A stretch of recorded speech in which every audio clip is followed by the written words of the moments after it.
Hi guys and welcome to Fandom Newbie. My name is Shruti and today I'm going to be doing a spoiler-filled discussion about the Shiva Trilogy.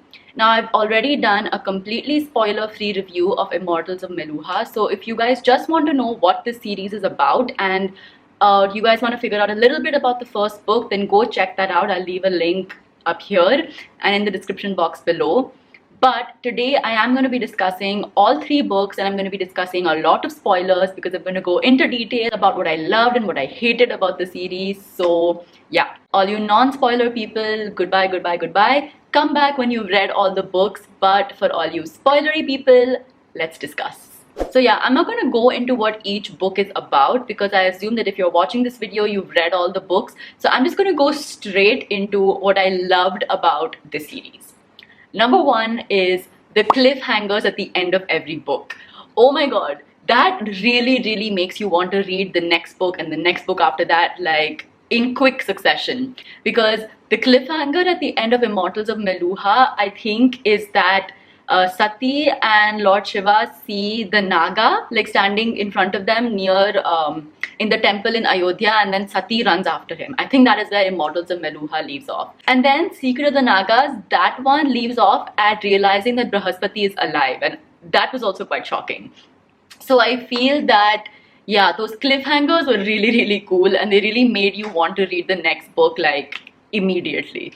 The second thing that I loved, and this was in The Secret of the Nagas, and that was the revelation of who the Nagas really were. Oh my god, like I did not expect the Nagas to be Ganesh and Kali. Like I was blown away with that revelation. Like seriously, I did not see it coming at all. It was amazing. It was really amazing. I also really liked how Sati reacted to the whole thing, like how she just immediately embraced them as her son and her sister, and she was not prejudiced by what other people in Meluha thought about Nagas. She just embraced them immediately. I really liked that. And I also really enjoyed like Lord Shiva's anger towards Ganesh because like till then he thought that Ganesh was the person who had killed Brihaspati.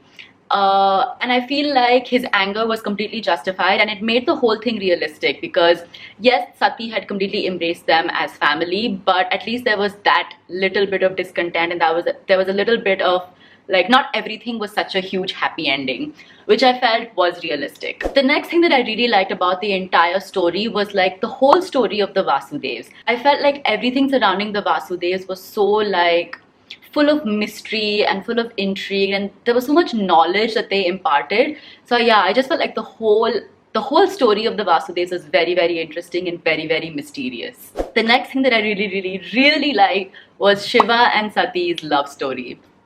It was so good. I'll have to admit that I didn't like how it started.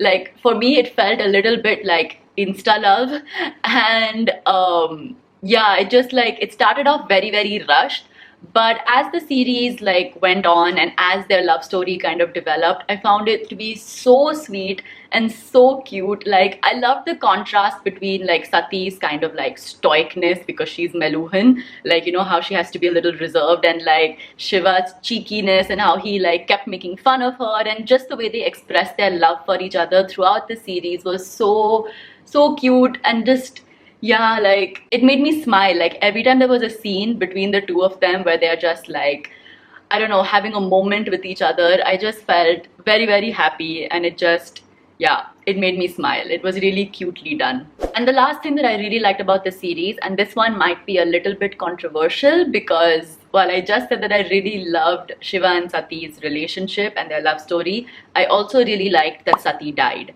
in Oath of the Vayuputras. Now Sati is my all-time favorite character in this book series. Like she's my #1 character throughout the book series. So I was definitely really sad when she died, but I felt that it was really good that Amish Tripathi had the courage to kill off such a beloved character and such an important character in the book series. This is because at the end of the day, the characters were a part of a war, and in a war, it is realistic that people die and casualties happen.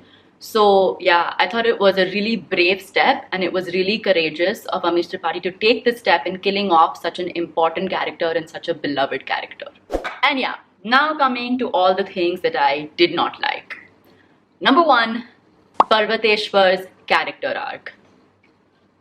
This character arc was probably the most frustrating for me throughout the book. Like, okay, in book 1, we start off with Parvateshwar being very, very skeptical towards whether Lord Shiva is the Nilkant. And then at the end of the book, in seeing Lord Shiva's caliber, etc., he gets converted and then he becomes devoted to Shiva. Like, he becomes absolutely devoted to his cause, to everything related to the Nilkant.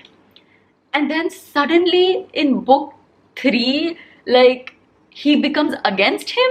Like, I know that they have given all the reasoning behind Parvateshwar's like wanting to go and support Meluha. Like, he said that is my birth country, I will do everything to protect Meluha, that is my dharma, karma, whatever, like that is what he's supposed to do. But isn't Shiva also protecting Meluha in trying to destroy evil? Like, by destroying the Somras, which is going to be evil, which is going to become evil, or which is already evil, like, isn't he already protecting Meluha in doing that? Like, I didn't understand the reasoning. Like, the reasoning was just so weak. And honestly, in doing all of this and having like Parvateshwar flip sides, I felt like it just made Parvateshwar's character seem really, really stupid. Like, seriously. I mean, there was absolutely no logic behind his wanting to go back to Meluha and wanting to support Riku and like all these really evil people against Shiva's cause. Like, it made absolutely no sense, and I feel like his entire character was completely destroyed because of this, and it made me very, very angry. I feel the only motive behind the author having to like suddenly shift Parvateshwar's character into wanting to support Meluha was because if he hadn't done that, if Parvateshwar hadn't gone to Meluha, then Shiva's side would have been too strong and the battle would have been too one-sided. So in order to like equal out the two forces, he had to do this really stupid plot device that made absolutely no sense to me. And yeah, it just like, it really, really ruined a very good character. It really ruined Parvateshwar's character, and yeah, that made me very, very angry. The second thing that I didn't like is also about an unsatisfactory character arc, and that is the character of Vidyunmali. Now, I know that Vidyunmali isn't a very like important character, but I also found his character like completely destroyed. Like, again, yes, Vidyunmali's character starts off not the best. Like, he's not very happy about letting the Vikarmas he's not very happy about letting the Vikarmas like fight alongside the Meluhan army in the first book. But then he comes around at the end of it after seeing how brave they are. But then suddenly in book 3, why does he become so evil?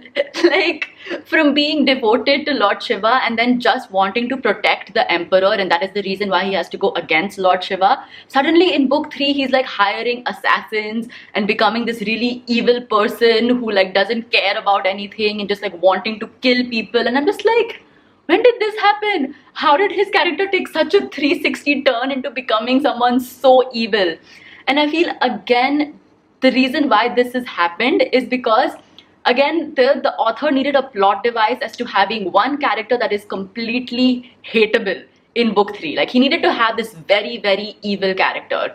And so he chose Vidyunmali, but he didn't develop the character enough for it to seem realistic that Vidyunmali became so evil. The third thing that I didn't like actually also happened in Oath of the Vayuputras. I feel like this video is slowly becoming a why I didn't like Oath of the Vayuputras video. But yeah, the third thing that I didn't like was, why did they let Maharishi Riku survive at the end of it?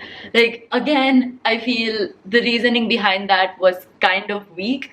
Like, throughout the whole series, he is built up to be this like conniving, scheming person who's trying to protect evil.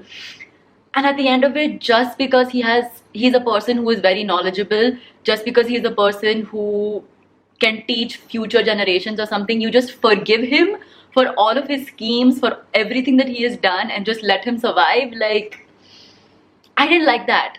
Like, I feel like he should have been punished. And the last thing that I didn't like was the fact that Shiva's side used the Daivi Astra at the end of the book. Like, I really didn't like that. Just because the way the Daivi Astras are described is similar to that of a nuclear bomb, like an atomic bomb. And I feel that the devastation, the destruction, the loss of human life that causes, even though I know that they like evacuated Meluha or whatever, But just the fact that the kind of destruction that a nuclear bomb causes is so much. And yeah, I don't know. I just didn't like the fact that they used it, because to me it is very morally and ethically wrong to use a nuclear weapon just for the sake of vengeance. I wish that there was some other way for him to have his vengeance against these people, and it wasn't the Daivi But yeah. So yeah, that was my spoiler-filled discussion for the Shiva trilogy. Those were the things that I really loved about the series, but also the things that I did not like about the series. Leave a comment down below letting me know what you guys really enjoyed or didn't like about the series, and let's continue the discussion down in the comments below, because I would love to hear your thoughts and I would love to discuss this series with you. But yeah, if you like this video, then give it a thumbs up. And of course, do subscribe to my channel for more book-related videos. I'll see you guys next time. Bye.